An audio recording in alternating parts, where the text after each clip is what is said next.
4 దశాబ్దాలుగా పార్టీ కమిటీలు నియామకం చేస్తున్నాను. కానీ ఇంత కసరత్తు ఎప్పుడూ నేను చేయలేదు. ఎన్నో వడపోతలు, ఎన్నో లెక్కలు, ఎన్నో ఈక్వేషన్లు చూసి మీ అందరికీ పదవులు ఇచ్చాం. ఈ విషయం మీరందరూ గుర్తుపెట్టుకోవాల్సిన అవసరం ఉంది. సీనియర్ని గౌరవిస్తూ, కొత్త వారికి అవకాశాలు ఇస్తూ, కష్టపడిన వారికి చోటిస్తూ కమిటీలు ఏర్పాటు చేయడం జరిగింది. సీనియారిటీ, సిన్సియారిటీ, సోషల్ రీఇంజనీరింగ్తో దాదాపు 250 మందితో కమిటీలు ఏర్పాటు చేసుకున్నాం. అనుభవం, యువశక్తి, సమర్థత, గీటురాయిగా పార్టీ కమిటీలు ఏర్పాటు చేశాం.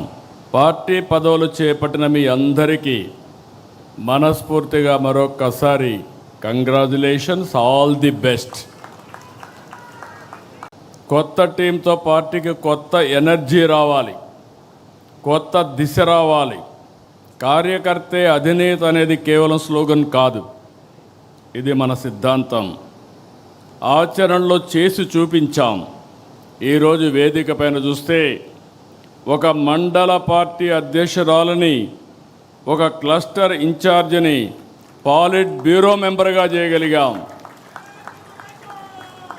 ఈరోజు మా రామ్మోహన్ నాయుడు గారు కేంద్ర మంత్రి కార్యకర్త స్థానంలో కూర్చుంటే ఆ కార్యకర్త పాలిట్ బ్యూరో స్థానంలో కూర్చున్నారు. అది తెలుగుదేశం పార్టీ విశిష్టత. దేశంలో వేరే పార్టీలో సాధ్యం కాదు. That is Telugu Desam.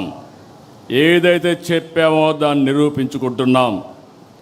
పార్టీ ఆవిర్భావం నాడు ఎంత ఫ్రెష్ లుక్ ఉందో, అది 40 ఏళ్ళు వచ్చినా అదే ఫ్రెష్ లుక్ ఇప్పుడు కూడా కనిపిస్తుంది. దేశంలో తెలుగుదేశం పార్టీ ముందు పుట్టిన పార్టీలు ఉన్నాయి, తర్వాత పుట్టిన పార్టీలు ఉన్నాయి. అయితే ఇంత పటిష్టమైన నిర్మాణం, బలమైన క్యాడర్ కలిగిన ఏకైక పార్టీ తెలుగుదేశం పార్టీ, వేరే పార్టీ లేదు.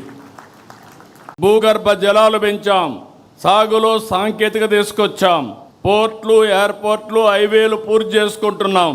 మన ఉత్పత్తులకు మార్కెట్ పెంచాం. 1 ఫ్యామిలీ 1 ఆంటర్‌ప్రెన్యూర్ పాలసీ తెచ్చాం.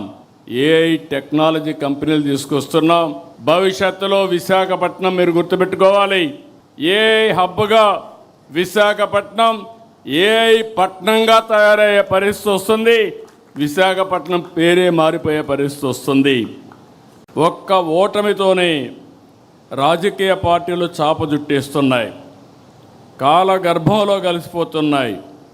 కానీ గెలిచినా ఓడినా ఎప్పుడూ సగర్వంగా ఎగిరే జెండా మన పసుపు జెండా.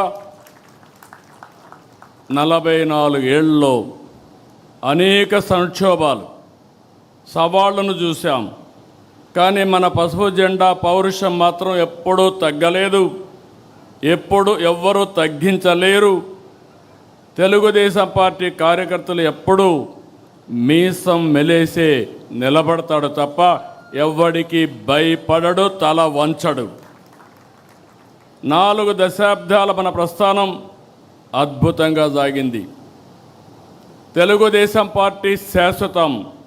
తెలుగు జాతి ఉన్నంత వరకు తెలుగు వారి గుండెల్లో ఉండేది ఏకైక తెలుగుదేశం పార్టీ. దాన్ని ఎవరు ఏమీ చేయలేరు. ఇది సాగాలంటే మనం మనంత బలోపేతం కావాలి.